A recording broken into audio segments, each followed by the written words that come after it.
నాలుగవది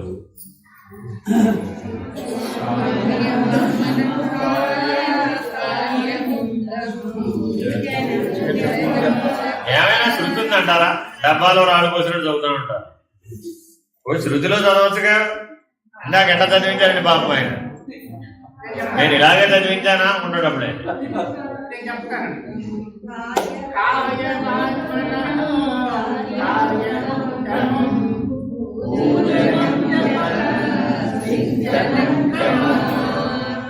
very very important. పూజ శరీరం చేత, జపము వాకు చేత, ధ్యానం మనసు చేత చేయబడుతున్నాయి. పూజ కంటే జపం, జపం కంటే ధ్యానం ఉత్తమమైనది. Very very important. ఇప్పుడు ఏ మాలిన్యాన్ని పోకూడదు? ఇవెందుకు చేయాలి మనం? ఇప్పుడు లోపల మాలిన్యాన్ని పోగొట్టాలి. అర్థమైందండి? బయట మాలిన్యాన్ని పోగొట్టడానికి ఏం చేయాలి? బాగా పొద్దున రాత్రి మధ్యాహ్నం 3 సార్లు స్నానం చేస్తాం కదా, అదేమో బాహ్య శౌచం. అర్థమైందండి? అంతఃశౌచం కావాలంటే ఈ 3 పనులు చేయాలి. పూజ. ఏ పూజ చేయాలండి ఇప్పుడు? భగవాన్ రమణుల దగ్గరికి వెళ్ళి ఒక ఆవిడ, కార్తీక మాసం అండి, మీరు మహానుభావులు కదా, అరుణాచలేశ్వరుడికి ఇప్పుడే 1,00,000 బిల్వార్చన చేశానండి, ఇదిగో ప్రసాదం అని భగవాన్ రమణుల చేతిలో ప్రసాదం పెట్టి. అర్థమైందండి?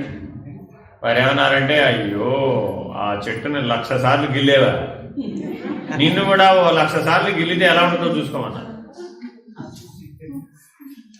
ఏం చెప్పారండి? ఇప్పుడు ఓ 1,00,000 సార్లు నిన్ను నువ్వు గిలుపు, ఎలా ఉంటుందో నీకు అనుభవం అవుతుంది. నీకేం అనుభవం అయిందో ఆ చెట్టుకు కూడా అదే అనుభవం అవుతుంది నువ్వు 1,00,000 సార్లు గిల్లడం వల్ల. నీకు బిల్వాష్టకంలో ఏం చెప్పాము? ఏక బిల్వం శివార్పణం, 1,00,000 బిల్వ శివార్పణం అని చెప్పావా?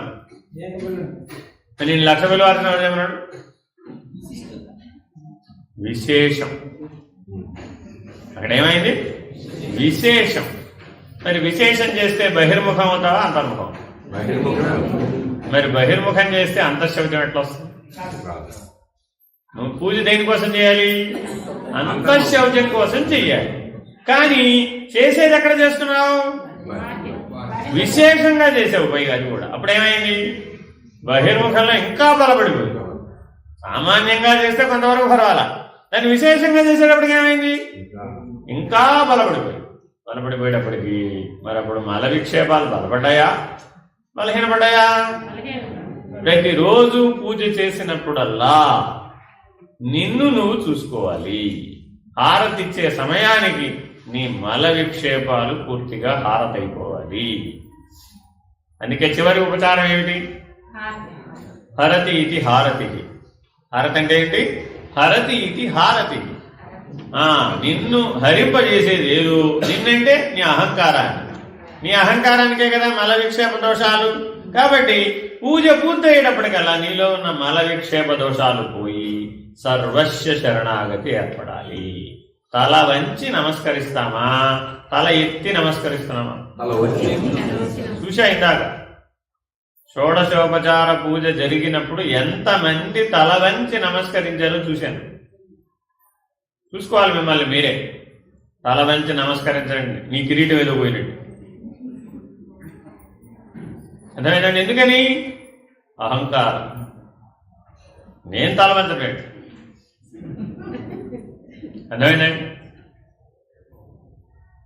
అప్పుడేమైపోయావు? ఆంతరిక శౌచం లేదు. అర్థమైందండి? ఎప్పుడైతే పూజని సరిగ్గా చేయరు అప్పుడు మీకు ఆంతరిక శౌచం ఉండదు.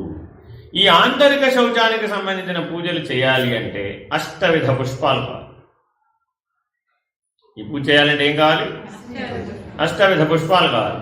ఏమిటంటే అవి అందరికీ తెలుసు మీకు. అక్కర్లేదండి, అంత దూరం ఎందుకు? అంత దూరం వెళ్ళి అక్కర్లే. అప్పుడు అంత దూరం వెళ్ళాలంటే ఇందులో సగం మంది ఉంటారు ఇక్కడ. అక్కర్లేదండి. అహింస. అహింస సత్యమ, అహింసా ప్రథమం పుష్పం, పుష్పమింద్రియ నిగ్రహం. అర్థమైందండి? ఇలా 8 పుష్పాలు ఉన్నాయి. ఈ 8 కూడా సత్వగుణ లక్షణాలు. గుర్తుపెట్టుకోండి. 8 కూడా ఏంటి? సత్వగుణ లక్షణాలు. మీకు అందరికీ తెలిసినవి ఏది అర్థమైనట్టు అహింసా ప్రథమం పుష్పం, పుష్పం ఇంద్రియ నిగ్రహం, శాంత పుష్పం తథైవ చ, ఇలాగ వరుసగా 8 లక్షణాలు చెప్తాం. ఈ 8 లక్షణాలకి సత్వగుణం అని పేరు. ఈ సత్వగుణంతోటే మీరు పూజ చేయాలి. ఏ పరిస్థితిలో కూడా నీకు టైం అయిపోయిందనో, ఈశ్వరుడికి టైం అయిపోయిందనో, ఎలాగలా 4 అక్షతలు ఆయన మొహాన్ని వేసేద్దాం, 4 పుష్పాలు ఆయన మొహాన్ని వేసేద్దాం, ఈ 3 నిమిషాల్లో అవచేసేసి నేను అర్జెంటుగా ఎటో వెళ్ళిపోవాలి, కర్మ వేగం వలన మనం ఏం చేస్తుంటాం? టైం అయిపోయింది, ఆటో ఎక్కేయాలి, ట్రైన్ ఎక్కేయాలి, బస్సు ఎక్కేయాలి, విమానం ఎక్కేయాలి. పూజ చేయలేదనేటటువంటి భావన నీకు రాకూడదు. మళ్ళీ ఏం చేస్తావు?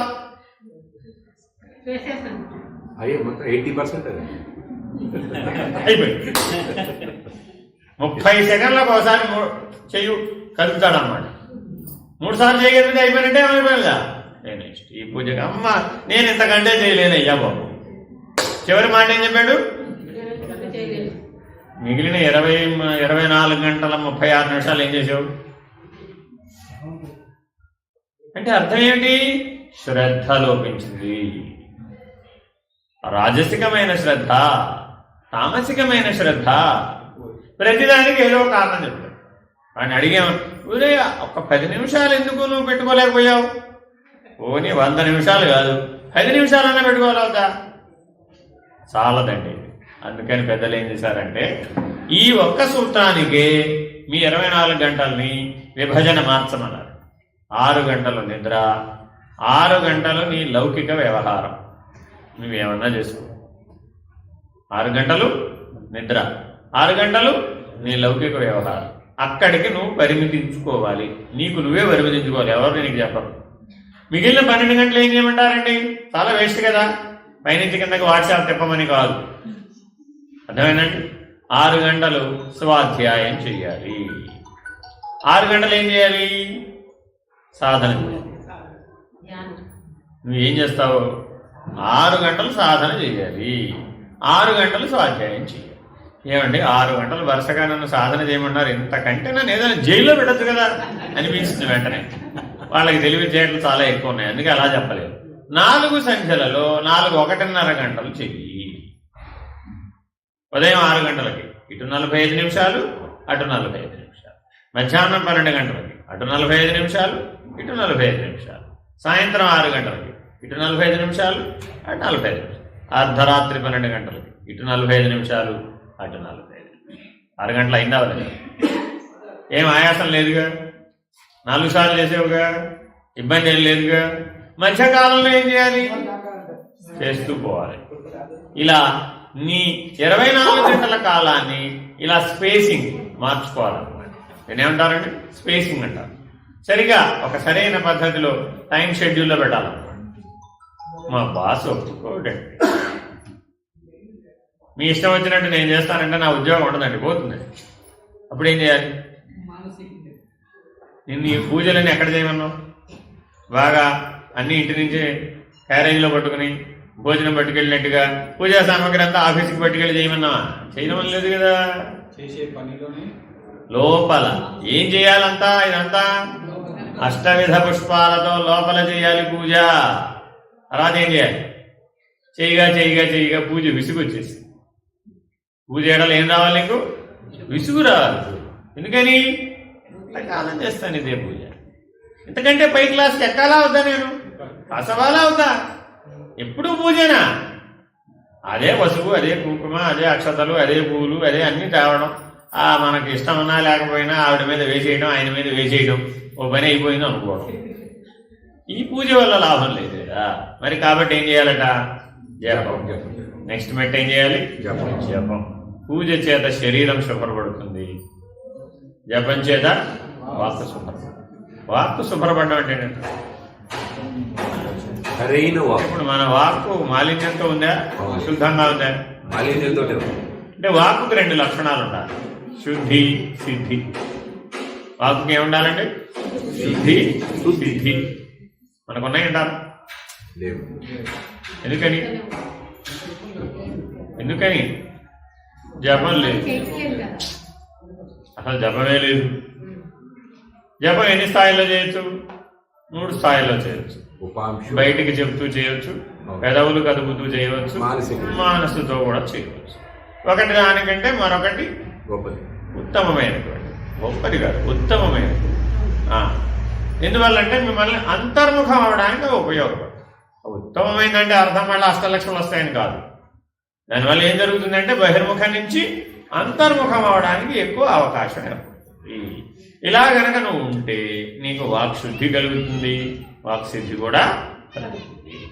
నెక్స్ట్ మూడోదండి ధ్యానం. ఆగండి అక్కడ ఇంకా ఉంది, మిగిలిపోయింది. ధ్యానం చేత మనసు శుద్ధి అవుతుంది. మనసు శుద్ధి అవ్వడం ఏంటంటే ఇప్పుడు మన మనసు మాలిన్యంతో ఉందా, శుద్ధిగా లేదా? అది ఎక్కువట. అంటే అర్థం ఏంటి? నువ్వు ఇక్కడ ఉండమంటే అక్కడ ఉండదు. దానికి ఉన్న ఒకే ఒక లక్షణం ఏమిటంటే నువ్వు ఇక్కడ ఉండు అంటే ఉండదు. అర్థమైందండి? నువ్వు ఇక్కడ ఉండు అని చెప్పకపోతే దాని ఇష్టం వచ్చినట్టు ఎక్కడ ఒక చోటుకి పోతూ. అర్థమైందా? ఇప్పుడు మరి దానికి అసలు మనం పని చెప్పాలా చెప్పక్కర్లేదా? అని చెప్పాలా చెప్పక్కర్లేదా? మనిషికి ఉన్నటువంటి అద్భుతమైనటువంటి సాధనం మనస్సు, అవునా కదా? ఆ మనస్సు మిగిలిన వాటికి. కాబట్టి ఆ అద్భుతమైనటువంటి సాధనానికి నిరంతరాయంగా ఓ పని చెప్పాలి. దానికి పని చెప్పకపోతే అది నిన్ను ఊరుకోదు, నిన్ను పరిగెట్టిస్తుంది. పిల్లవాడిని ఎంగేజ్ చేయకపోతే వాడేం చేస్తాడు? తల్లిని తన పని తాను చేసుకునేవాడు. తల్లి ఏం చేస్తున్నప్పుడు వాడికి పుస్తకాలు, బొమ్మలు, ఏదో ఒకటి వాడికి ఆ ప్రపంచంలో పడిపోయేటట్లుగా వాడి చుట్టూ అన్నీ పెట్టేసి ఆవిడ పని ఆవిడ చేసుకొచ్చేస్తుంటాడు. మధ్యలో వాడు తక్కువ వంట చేసుకొచ్చేసి వాడు ఏదో ఆడుకుని ఉంటాడు. ఇక్కడే ఉందనుకుంటాడు. వాడు ఏమనుకుంటాడు? తల్లి వెళ్ళిపోయింది అనుకోడు. తల్లి ఇక్కడే ఉంది, వీడి ఇటు తిరిగి ఆడుకుని ఉంటాడు. ఇవిడి తక్కువ అటు వెళ్ళిపోయి పని చేసుకుని వచ్చేసి మధ్యలో ఒకసారి ఇటు తిరిగి చూస్తాడు. ఇవిడికి కనపడదు. ఇక్కడే ఎక్కడ ఉంటుంటుంది అనుకుంటే మళ్ళా ఇందులో పడిపోతాడు. అలాగే నీ మనసుకు కూడా సరి అయినటువంటి పని 24 గంటలు చేయడానికి ఏదైనా ఒక పని ఉన్నదా? 24 hours మనసుకు 24 గంటలు పని చెప్పాలి. అలాంటి పని ఏమైనా ఒకటి ఉందా? 24 గంటలు నీ పర్మిషన్ లేకుండా పని చేస్తున్నది అదొకటే. మిగిలిన ఏమీ పని చేయవు. సో కాబట్టి మనసుని శ్వాసని గమనించే పనిలో పెట్టాలి. గమనించే పని అంటే ఏమిటండి? దీంట్లో మళ్ళీ చాలా రకాలు ఉన్నాయి, ఈ గొడవలు చాలా ఉన్నాయి. కాబట్టి అంత లోతుకు వెళ్ళినా వెళ్ళకపోయినా సరి అయిన పని ఏమిటంటే మీరందరూ ప్రాణాయామం నేర్చుకునేటప్పుడు అనులోమ విలోమ ప్రాణాయామం నేర్చుకుంటారు, అవునా కదా? అంటే ఏమిటి? ఇలా కుడికి తీసుకోవడం, ఎడమకి వదిలిపెట్టడం, మరలా ఎడమకి తీసుకోవడం, కుడికి వదిలిపెట్టడం. దీన్ని అనులోమ విలోమ ప్రాణాయామం అంటారు. ఈ అనులోమ విలోమ ప్రాణాయామాన్ని సాధారణంగా మనం ఎలా పట్టుకు చేస్తాం? ఇలా ఏదో ఇలా పట్టుకుని ఇది ఇలా పట్టుకుని రకరకాల ముద్రలతో చేస్తారు. దానికి మళ్ళా ముద్రలు జరగలమాకంటే అది మళ్ళా పట్టకపోతుంది. చెయ్యి పెట్టకుండా మనసుతో చెయ్యి. నా గమనిస్తే చాలు. కుడి నుంచి ఎడమకి తిప్పాలి, ఎడ నుంచి ఎడమ నుంచి కుడికి తిప్పాలి. మనసుతో తిప్పాలి. చెయ్యి పెట్టకుండా మనసుతో తిప్పాలి. మనకు వినంగానే ఏమనిపించింది? ఏంటంటే అసాధ్యమైన పని చెప్తాడు. నాకు అర్థమైంది. ఇందాక ఏం చెప్పే ఆవిడ చెప్పింది, కండిషనల్గా చెప్తాము. స్పష్టంగా చెప్పినప్పుడు, సార్వజనీనంగా చెప్పినప్పుడు తేలిగ్గా చెప్తాం. నువ్వు సాధించాలా వద్దా? అంటే స్పష్టంగా చెప్పాలా వద్దా? కాబట్టి స్పష్టంగా ఏం చెప్పాను? మనసును ఏకాగ్రం చేసి నీ శ్వాసను కుడి నుంచి ఎడమకి, ఎడమ నుంచి కుడికి అనులోమ విలోమంగా తిప్పు, చెయ్యి పెట్టకుండా. సంవత్సరం పడుతుంది పట్టణం. అన్నీ నువ్వు ఏ పేర్లు ఉన్నా పెట్టుకోబ్బా. నాకేం కావాలంటే ఒకటి గుర్తుపెట్టుకోండి, ఈ శాస్త్రం ఏం చేస్తుందంటేనండి, ప్రతిదానికి ఒక శాస్త్రం ఉంటుందండి. ప్రతి సాధన వెనుక కూడా గొప్ప శాస్త్రం ఉంటుంది. ఆ శాస్త్రం టెక్నికాలిటీస్ని అందిస్తుందండి. మనం ఎప్పుడు గుర్తుపెట్టుకోండి. ఇప్పుడు వీళ్ళని ఎవరైనా వంట ఎలా చేయవలేను అన్నారనుకోండి, ఒక్కొక్కరు 15 రోజులు ఉపన్యాసం చెప్తారు. ఎందుకని వాళ్ళు చాలా కాలం చేస్తున్నారు కాబట్టి. అంతేనా కాదా? అవన్నీ టెక్నికాలిటీస్. ఆ ఉపన్యాసం విని మనం వంట చేయడానికి వెళ్ళామనుకోండి, ఆ వంట ఎవరు కదా. ఎందుకని ప్రాక్టికల్ ఎక్స్పీరియన్స్ లేదు కాబట్టి. సో మనకేం కావాలి? రెండు కావాలి, శాస్త్రము కావాలి, ప్రాక్టికల్ ఎక్స్పీరియన్స్ కూడా కావాలి. కాబట్టి మీ మనసును శుద్ధి చేయాలి అంటే దానికి ఒక స్పష్టమైనటువంటి పని అప్పచెప్పాలి. అది దానికి సులభ సాధ్యం కానటువంటి పని ఉండాలి. మళ్ళీ ఎటువంటిదే ఉండాలి? సులభ సాధ్యం కానటువంటిదే ఉండాలి. సులభ సాధ్యం అనుకోండి 10 నిమిషాల్లో చేసి కూర్చుంటుంది. అది చాలా బలవత్తరమైందండి మనసు. ఏదైనా తెచ్చి పెట్టగలుగుతుంది. నువ్వు తెమ్మంటే పంట మీద కోతులైనా తెచ్చి కూర్చోబెడుతుంది. కాబట్టి దానికి ఎటువంటి పని చెప్పాలి? సులభ సాధ్యం కానటువంటిదే చెప్పాలి, కానీ అది దాన్ని శుద్ధి చేసేదై ఉండాలి. కాబట్టి ప్రాణ మనస్సులు పరస్పర పరిపూరకాలు, సంపూరకాలు. అవి రెండు కూడా పరస్పర పరిపూరకాలు, సంపూరకాలు. ప్రాణాన్ని కంట్రోల్ చేస్తే మనసు కంట్రోల్ అవుతుంది, మనసును కంట్రోల్ చేస్తే ప్రాణం కంట్రోల్ అవుతుంది. ఏ ఒక్కటి చేసినా రెండవది అయిపోతుంది. ఈ సత్యం నీకు బోధపడాలి. ఈ చేయమంట వెనక ఉద్దేశం ఏమిటంటే ఈ అనుభవ జ్ఞానం నీకు రావాలి. మనసు పక్కకు పోయింది, ఒక్కసారి ప్రాణాన్ని పంపిస్తే మనసు వెనక్కి వచ్చేస్తుంది. ప్రాణం సరిగ్గా లేదు, మనసును సరిగ్గా పెడితే ప్రాణం సరిగ్గా. ఈ ప్రాణ మనసులు ఒకదాని మీద ఒకటి ఎలా ఆధారపడి ఉన్నాయనే నేర్పు నీకు రావాలి, అనుభవం నీకు రావాలి. అందువలన మనసుని నాసాగ్రం మీద దృష్టి పెట్టి అనులోమ విలోమ ప్రాణాయామాన్ని చెయ్యి పెట్టకుండా చెయ్యి.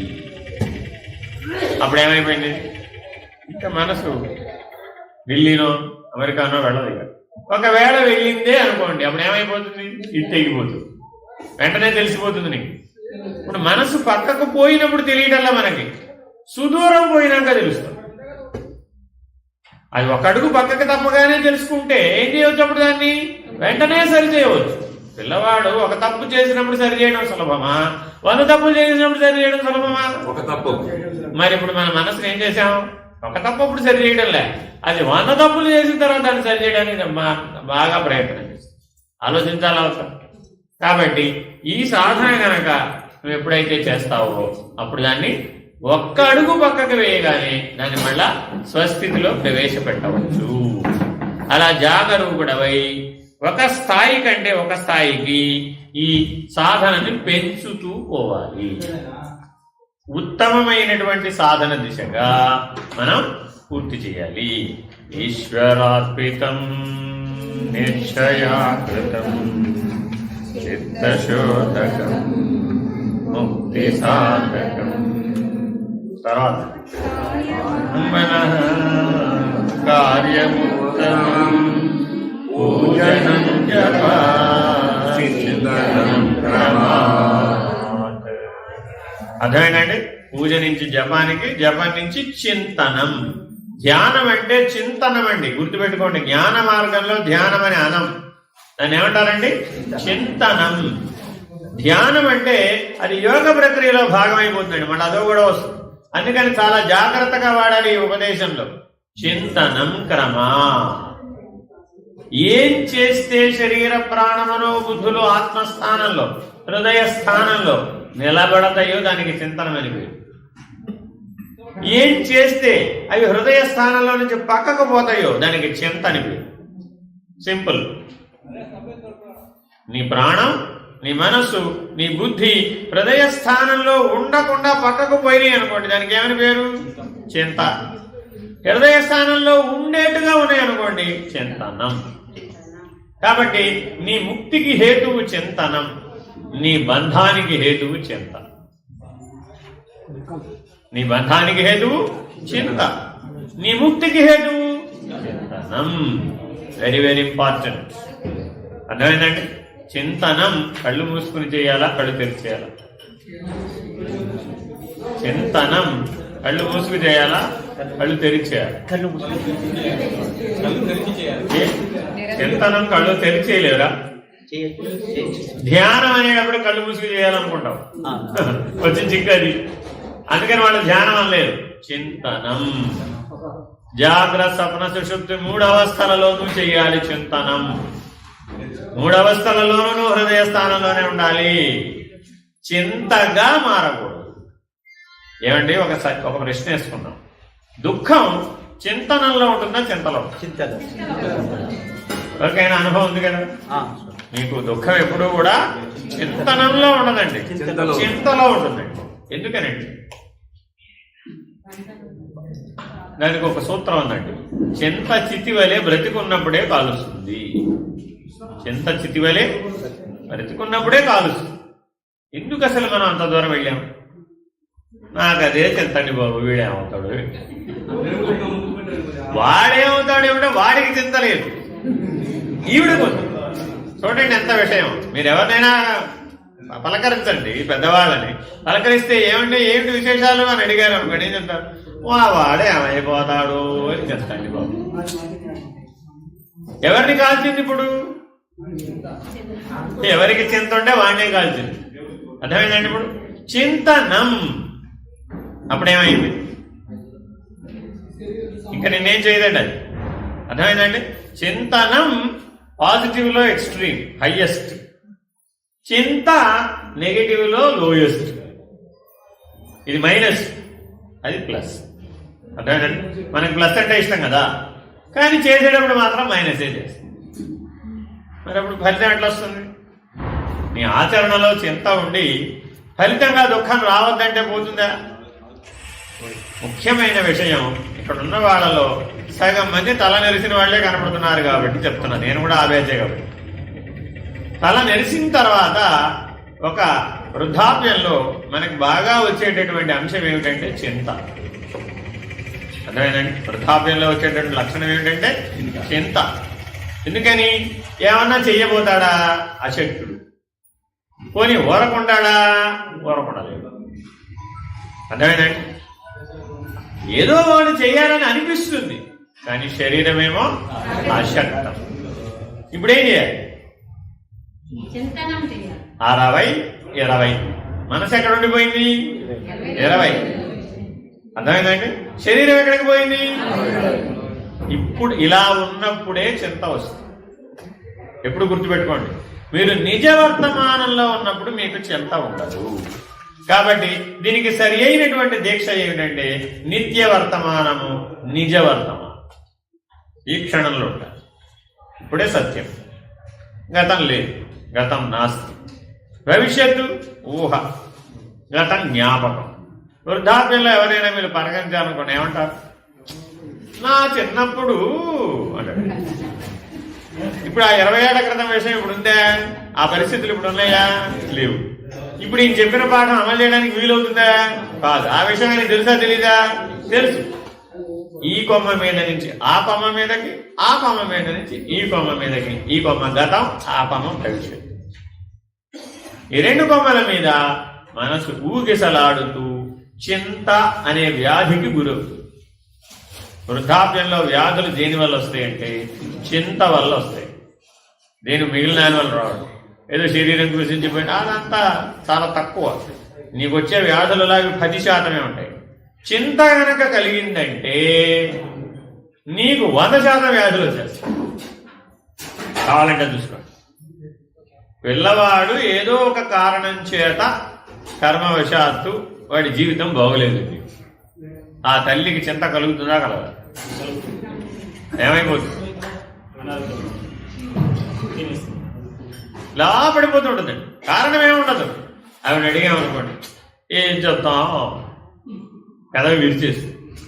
ఎప్పుడైతే పెదవి విరిచావో ఏమైపోయింది అక్కడ? కాబట్టి అటువంటి జీవితాన్ని ఎప్పుడు జీవించకూడదు. తప్పక చింతనం క్రమా. ఏమైనా సరే మా ఆయన నా మాట వినేట్టు చేసుకోవాల్సింది. ఈ ఆలోచనలు పెళ్ళైన వాళ్ళకు ఉంటాయా ఉండవా? 25 ఏళ్ళప్పుడు ఉంటాయి, 50 ఏళ్ళకు కూడా ఉన్నాయనుకోండి, దురదృష్టం. 75 కూడా ఉన్నాయనుకోండి, అధ్వానం. 100 కూడా ఉన్నాయనుకోండి, ఇహ వాడిని చేయగలిగేది ఏం లేదు, ఉత్తర జన్మకు చూసుకోవడానికి. అర్థమైందండి?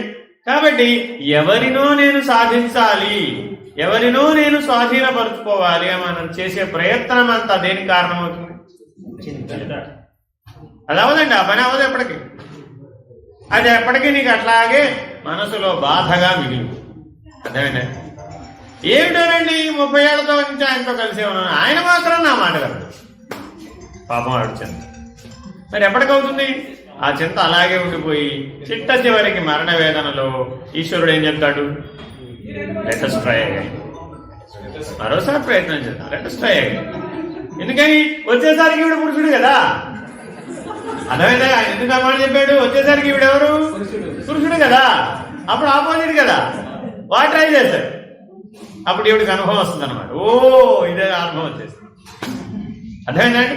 కాబట్టి ఈ ప్రకృతిలో ఎప్పుడు గుర్తుపెట్టుకోండి, తెల్లటి పేపర్ మీద నల్లటి చుక్క, నల్లటి పేపర్ మీద తెల్లటి చుక్క, ఏది బాగా కనపడుతుంది? నల్లటి పేపర్ మీద తెల్ల చుక్క కనపడదా? ఆపోజిట్ ఉండటం వలన కనపడుతుంది. కారణం ఏంటి? అక్కడ ఆపోజిట్ కాంట్రాస్ట్ అనమాట.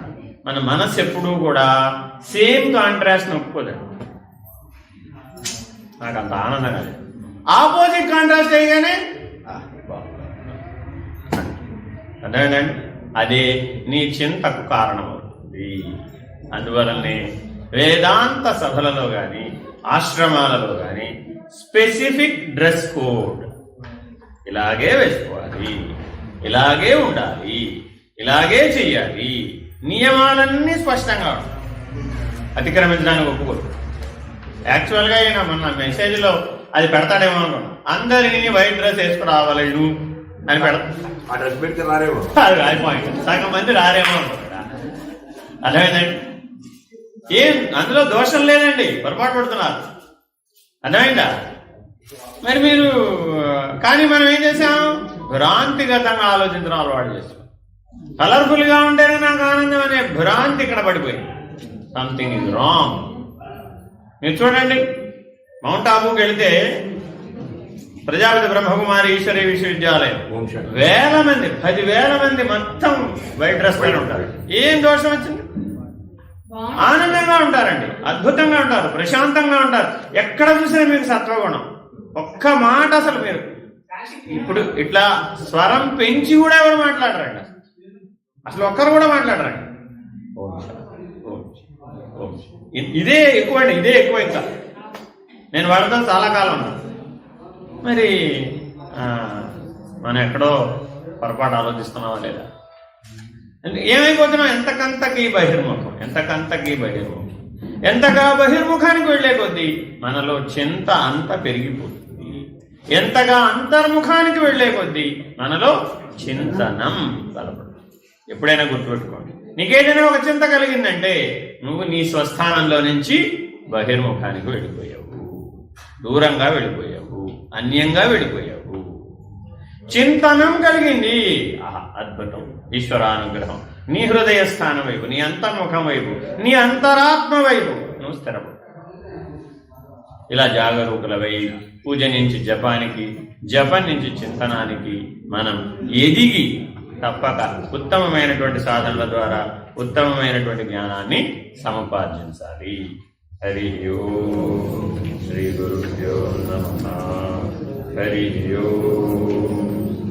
పూర్ణమదః పూర్ణమిదం పూర్ణాత్ పూర్ణముదచ్యతే పూర్ణస్య పూర్ణమాదాయ పూర్ణమేవావశిష్యతే. ఓం తత్సత్.